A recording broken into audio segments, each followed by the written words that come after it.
حضرت علی رضی اللہ تعالی عنہ نے ارشاد فرمایا، جب کوئی چیز اپنے والدین کو دو تو اس طرح دو جس طرح کوئی غلام اپنے آقا کے سامنے کوئی چیز پیش کرتا ہے۔ کبھی نہ گرنا کمال نہیں مگر گر کے سنبھل جانا کمال ہے۔ ہر شخص کا غم اس کی ہمت کے مطابق ہوتا ہے۔ ہر شخص اپنے جیسے ہی کی طرف مائل ہوتا ہے۔ اگر کوئی شخص اپنی بھوک مٹانے کے لیے روٹی چوری کرے تو چور کے ہاتھ کاٹنے کی بجائے بادشاہ کے ہاتھ کاٹے جائیں۔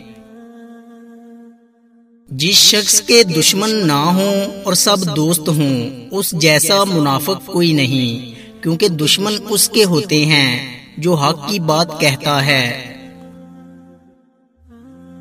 برائی کی مثال ایسی ہے جیسے پہاڑ سے نیچے اترنا، ایک قدم اٹھاؤ تو باقی اٹھتے چلے جاتے ہیں، اور اچھائی کی مثال ایسی ہے جیسے پہاڑ پر چڑھنا، ہر قدم پچھلے قدم سے مشکل مگر ہر قدم پر بلندی ملتی ہے۔ کم ترین علم وہ ہے جو زبان پر رہے، بلند ترین علم وہ ہے جو کردار سے ظاہر ہو۔ اسے اپنا کوئی راز مت بتاؤ جس کا کوئی راز تمہارے پاس نہ ہو۔ حق جہاں پر بھی ہو وہاں تک پہنچنے کے لیے شدید سختیوں میں بھی گھس جاؤ۔ بچے کو جب تکلیف یا بیماری آتی ہے تو اللہ تعالیٰ اس بچے کی بیماری کے بدلے بچے کی ماں کے گناہ معاف فرماتا ہے۔ اپنا کردار بنانے میں اتنا مشغول ہو جاؤ کہ دوسروں پر تنقید کرنے کا وقت ہی نہ ملے۔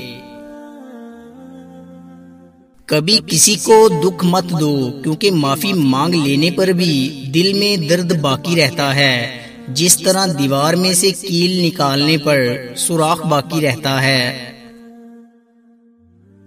حضرت علی رضی اللہ تعالی عنہ اللہ تعالیٰ کے بندوں کو درس اخلاق دے رہے تھے، اتنے میں آپ فرمانے لگے کہ اے لوگو، جب بھی تمہارے عزیز و اقارب کا انتقال ہو یا تم اپنے والدین کی قبر پر جایا کرو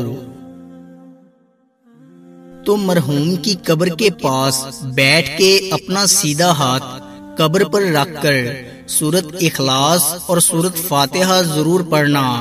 تو کسی نے پوچھا، یا علی رضی اللہ تعالی عنہ، قبر پر ہاتھ رکھ کے فاتحہ پڑھنے سے کیا ہوتا ہے؟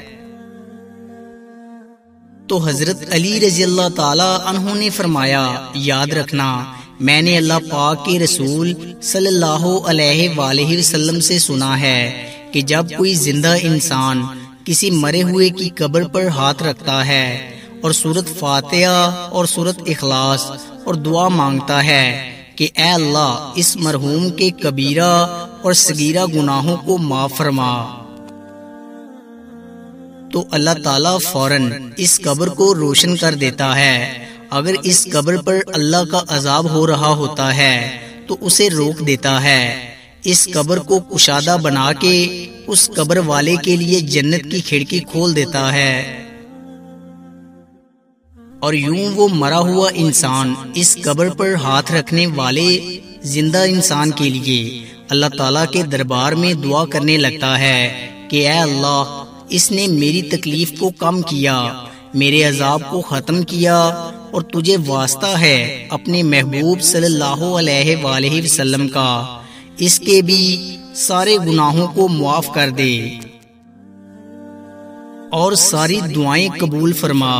پھر اللہ تعالیٰ اس زندہ انسان کی قسمت میں بھی برکت، انعامات اور رحمت کی بارش کر دیتا ہے۔